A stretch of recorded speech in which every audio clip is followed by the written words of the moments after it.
You're watching the History Fella channel. In this video we're looking at the Battle of Fort Henry. The Battle of Fort Henry was fought on February 6, 1862 in Stewart County, Tennessee during the American Civil War. It was the first important victory of the Union and Brigadier General Ulysses S. Grant in the Western Theater. On February the 4th and 5th, Grant landed two divisions just north of Fort Henry on the Tennessee River. Grant's plan was to advance upon the fort on February the 6th, while he was also being simultaneously attacked by Union gunboats commanded by Flag Officer Andrew Hull Foote. A combination of accurate and effective naval gunfire, heavy rain, and the poor sighting of the fort, nearly inundated by rising river waters, caused its commander, Brigadier General Lloyd Tillman, to surrender to Foote before the Union Army arrived. The surrender of Fort Henry opened the Tennessee River to Union traffic south of the Alabama border. In the days following the fort's surrender, from February the 6th through February the 12th, Union raids used ironclad boats to destroy Confederate shipping and railroad bridges along the river. On February the 12th, Grant's army proceeded overland 12 miles to engage with Confederate troops in the Battle of Fort Donelson. In early 1861, the critical border state of Kentucky had declared neutrality in the American Civil War. This neutrality was first violated on September 3rd, when Confederate Brigadier General Gideon J. Pillow, acting on orders from Major General Leonidas Polk, occupied Columbus, Kentucky, which overlooked strong defensive bluffs to defend the Mississippi from federal offensive action, and was the terminus of the Memphis and Ohio Railroad, which in turn leads southwards to the extremely important Charleston and Memphis Railroad. The riverside town was situated on 180-foot-high bluffs that commanded the river at that point, where the Confederates installed 140 large guns, underwater mines, and a heavy chain that stretched across the Mississippi River to Belmont, while occupying the town with 17,000 Confederate troops, thus cutting off northern commerce to the south and beyond. 2 days later, Union Brigadier General Ulysses S. Grant, displaying the personal initiative that would characterize his later career, seized Paddock, Kentucky, a major transportation hub of rail and port facilities at the mouth of the Tennessee River. Henceforth, neither adversary respected Kentucky's proclaimed neutrality, and the Confederate advantage was lost. The buffer zone that Kentucky provided between the North and South was no longer available to assist in the defense of Tennessee. By early 1862, a single general, Albert Sidney Johnston, commanded all the Confederate forces from Arkansas to the Cumberland Gap, but his forces were spread too thinly over a wide defensive line.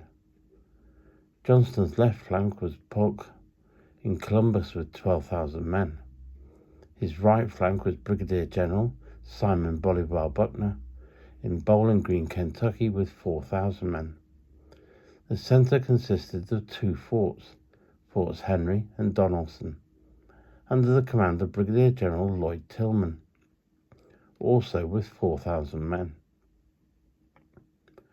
Forts Henry and Donelson were the sole positions defending the important Tennessee and Cumberland rivers, respectively.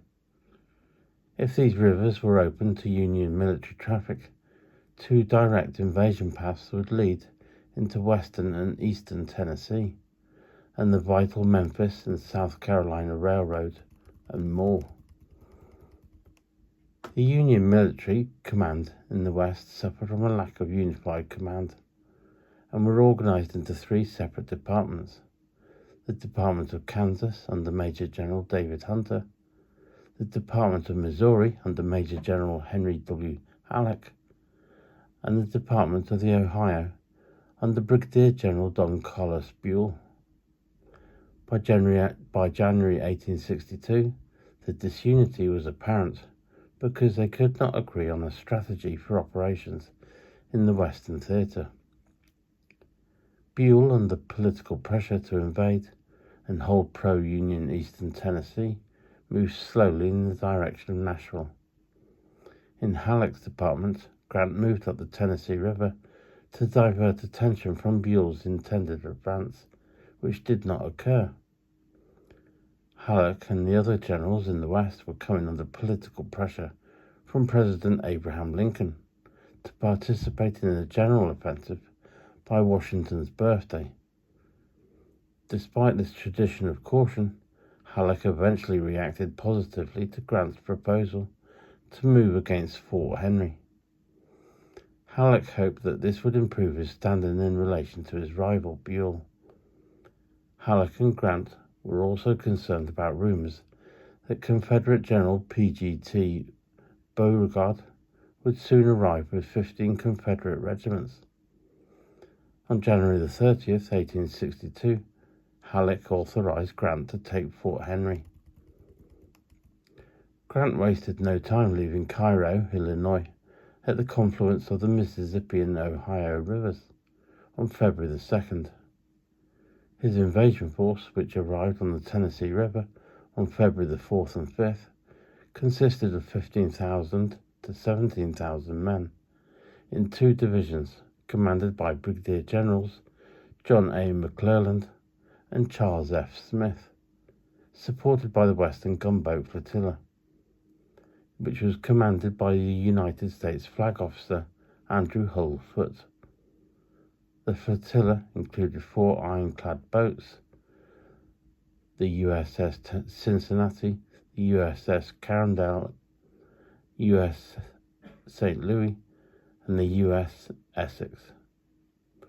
Under Foote's direct command, and 3 timber-clad boats, the Conestoga, Tyler, and Lexington, under Lieutenant Seth Leonard Phillips. Insufficient transport ships this early in the war to deliver all the Army troops in a single operation required 2 trips upriver to reach the fort. General Johnston was pressurized by the Confederate government to defend the Cumberland and Tennessee and the important railroads in the region, to which end he converged all his forces further south, facing Buell's forces at the Cumberland Gap passes. His subordinate, Beauregard, incessantly protested at his defensive strategy, urging him to advance and meet the Unionist offensive, or at least reinforce the fortifications on the rivers. Johnston refused, leaving a substantial force to guard Fort Donelson. Fort Henry was considered a liability due to its poor position and engineering, which made it highly susceptible to being flooded during high tide and rain, and was garrisoned by a token force of 3,000 to 4,000, including the crews for the heavy guns, which were considered adequate for defending against enemy naval attack. In the meantime, a new fort was being constructed on better ground upriver. Fort Henry was a 5-sided open bastioned earthen structure covering 10 acres on the eastern bank of the Tennessee River, near Kirtland's old landing. This site was about 1 mile above Panther Creek and about 6 miles below the mouth of the Big Sandy River and Standing Rock Creek. In May 1861, Isham G. Harris, the governor of Tennessee, appointed the state's attorney, Daniel S. Donelson, as a brigadier general and directed him to build fortifications on the rivers of Middle Tennessee. Donelson found suitable sites, but they were within the borders of Kentucky, still a neutral state at the time. Moving upriver just inside the Tennessee border, Donelson selected the site of the fort on the Cumberland River that would bear his name, Colonel Bushrod Johnson of the Tennessee Corps of Engineers approved the site. As construction of Fort Donelson began, Donelson moved 12 miles west to the Tennessee River and selected the site of Fort Henry, naming it after Tennessee Senator Gustavus Adolphus Henry Sr. With Fort Donelson on the west bank of the Cumberland, Donelson selected the east bank of the Tennessee for the second fort, so one garrison could travel between them and defend both positions. Unlike its counterpart on the Cumberland, Fort Henry was situated on low, swampy ground and dominated by the hills across the river. This oversight developed into frequent flooding of the fort during rains or high tide. On some occasions, more than half the fort was underwater after rain, including most of its armory. To its advantage, it had an unobstructed field of fire 2 miles downriver. Donelson's surveying team, Aide Admiral Anderson, a civil engineer, and Major General William F. Foster from the 1st Tennessee Infantry objected strongly to the site and appealed to Colonel Johnson, who inexplicably approved it. The fort was designed to stop traffic on the river, not to withstand large-scale infantry assaults that armies would use during the war. Construction began in mid-June, using men from the 10th Tennessee Infantry and slaves. The first cannon was test-fired on July the 12th. After the flurry of activity, the remainder of 1861 saw little action because forts on the Mississippi River had a higher priority for receiving men and artillery. General Polk also neglected Forts Henry and Donelson in favor of defending Columbus, Kentucky. In late December, additional men from the 27th Alabama Infantry arrived along with 500 slaves to construct a small fortification across the river on Stewart's Hill, within artillery range of Fort Henry, and named it Fort Hyman. In January 1862, Brigadier General Lloyd Tillman assumed command of both forts, Henry and Donelson, with a combined force of 4,900 men. At Fort Henry, approximately 3,000 to 3,400 men in 2 brigades were commanded by Colonels Adolphus Hyman and Joseph Drake. The men were armed primarily with antique flintlock rifles from the War of 1812. 17 guns were mounted in Fort Henry by the time of the battle, 11 covering the river and the other 6 positioned to defend against a land attack. There were 2 heavy guns, a 10-inch Columbiad and a 24-pounder rifled cannon, with the remainder being 32-pounder smoothbores. There were also 2 42-pounders, but no ammunition of that caliber was available. When the river was at normal levels, the fort's walls rose 20 feet above it and were 20 feet thick at the base, sloping upwards to a width of nearly 10 feet at the parapet. However, in February 1862, heavy rains caused the river to rise and most of the fort was underwater, including the powder magazine. The Confederates deployed one additional defensive measure, which was then unique in the history of warfare. Several torpedoes were anchored below the surface in the main shipping channel, rigged to explode when touched by a passing ship. On February the 4th and 5th, Grant landed his divisions in 2 different locations. McClellan's division was 3 miles north of the fort, on the east bank of the Tennessee River, to prevent the garrison's escape. C.F. Smith's division would seize Fort Hyman on the Kentucky side of the river and turn its artillery on Fort Henry. When heavy rains of the night of February the 5th slowed the progress of Union troops toward the forts, the battle turned over or the battle turned on naval actions, which concluded before the infantry saw action. Tilghman realized that it was only a matter of time before Fort Henry fell. Only 9 guns remained above the water to mount a defense, while leaving artillery in the fort to hold off the Union gunboats. He ordered the majority of his force to march, under the command of Colonel Adolphus Hyman, on the overland route to Fort Donelson. Fort Hyman was abandoned on February the 4th. Gunfire from the gunboats on Fort Henry garrison caused 4 Confederate casualties. All but a part of Company B, 1st Tennessee Artillery, left Fort Henry on February the 5th.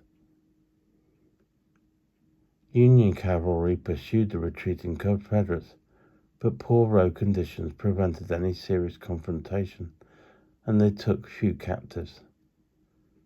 Tilghman, as was his custom, spent the night of February the 5th and 6th on the steamer Dunbar. This was 1.5 miles upstream from the fort. Around midnight he sent an update on the situation to Johnston, then returned to Fort Henry just before dawn. On the morning of February the 6th, Foote's 7 Union gunboats arrived at Fort Henry and established their position around 12:30 in the afternoon. They soon opened fire from a distance of 1,700 yards, beginning an exchange of gunfire with Fort Henry that continued for over an hour. After Tilghman rejected an initial call to surrender, the fleet continued to bombard the fort. This was its first engagement using newly designed and hastily constructed ironclads. Foote deployed the 4 ironclad gunboats in a line abreast, followed by 3 timberclads under the command of Seth Ledyard Phillips, which were held back for long range, but less effective fire against the fort. The high water level of the river and low elevation of Fort Henry's guns allowed Foote's fleet to escape serious destruction. The Confederate fire was able to hit the ironclads only where their armor was strongest. During the bombardment, all 4 of the Union ironclads were repeatedly hit by Confederate fire. The USS Essex was seriously damaged when a 32-pound shot from Fort Henry penetrated the ironclad, hitting the middle boiler and sending scalding steam through half the ship. 32 crewmen were killed or wounded, including Commander William D. Porter. The ship was out of action for the remainder of the campaign. After the bombardment had lasted 75 minutes, Tilghman surrendered to Foote's fleet, which had closed to within 400 yards, for a close-range bombardment. Before the battle, Tilghman told his men that he would offer an hour of resistance to allow his men additional time to escape. With only 1 cannon still working, down to the last few rounds due to the powder magazine being underwater, and the rest of the guns destroyed or knocked out, Tilghman ordered the Confederate flag at Fort Henry lowered and a white sheet raised on Fort's flagpole. Upon seeing the white flag, the Union gunboats immediately ceased fire. The flooded state of the fort was such that the surrendering party sailed out of the sally port of the fort in a small launch and picked up Tilghman for surrender to the negotiation in Cincinnati. 12 officers and 82 men of the garrison surrendered. Other casualties from the fort's garrison were estimated to be 15 men killed and 20 wounded. The evacuating Confederate force left all of its artillery and equipment behind. Tilghman was imprisoned for many months and exchanged in August on the 15th. Tilghman wrote bitterly in his report that Fort Henry was in a wretched military position. The history of the military engineering records no parallel to this case. Grant sent a brief dispatch to Halleck. Fort Henry is ours. I shall take and destroy Fort Donelson on the 8th and return to Fort Henry. Halleck wired Washington, D.C. Fort Henry is ours. The flag is re-established on the soil of Tennessee. It will never be removed. Grant and his troops arrived at Fort Henry at around 3 p.m. on February the 6th to see that the garrison had already surrendered. McClellan's division arrived at the fort about 30 minutes later. In the meantime, Smith's division had reached the deserted Fort Hyman. If Grant had been cautious and delayed his departure by 2 days, the battle would never have occurred. By February the 8th, Fort Henry was completely underwater. On February the 7th, the Union gunboats, Cincinnati, St. Louis, and Essex, returned to Cairo with whistles blowing and flying Fort Henry's captured Confederate flags upside down. The Chicago Tribune proclaimed the battle as one of the most complete and signal victories in the annals of the world's warfare. Fort Henry's fall quickly opened the Tennessee River to Union gunboats and shipping south of the Alabama border.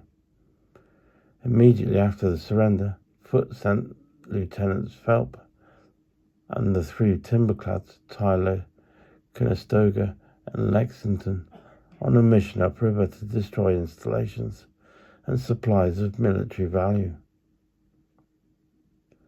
The raid reached as far as Muscle Shoals, just past Florence, Alabama, the river's navigable limit. The Union timberclads and their raiding parties destroyed supplies and an important bridge of the Memphis and Ohio River, 25 miles upriver. They also captured a variety of southern ships, including Sallywood, Muscle, and Eastport, an important ironclad under construction. The citizens of Florence asked Phelps to spare their town and its railroad bridge. Phelps agreed, seeing no military importance to the bridge. One 19th century source described Phelps' raid as a perfect success. It discovered the real weakness of the Confederacy in that direction.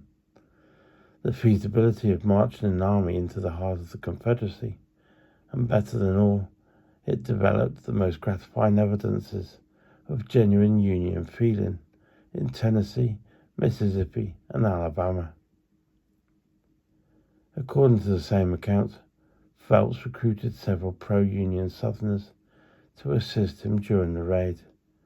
The Union gunboats returned safely to Fort Henry on February the 12th. After the fall of Fort Donelson to Grant's army on February the 16th, the Tennessee and Cumberland rivers, 2 major water routes into the Confederate West, became Union waterways for movement of troops and material. As Grant suspected, the Union capture of the 2 forts and the rivers flanked the Confederate forces at Columbus and soon caused them to withdraw from that city and from western Kentucky.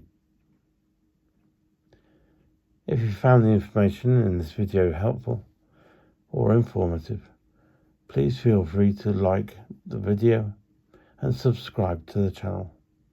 And I thank you very much for watching this video. And I apologize for my voice. I have a cold. Thank you very much.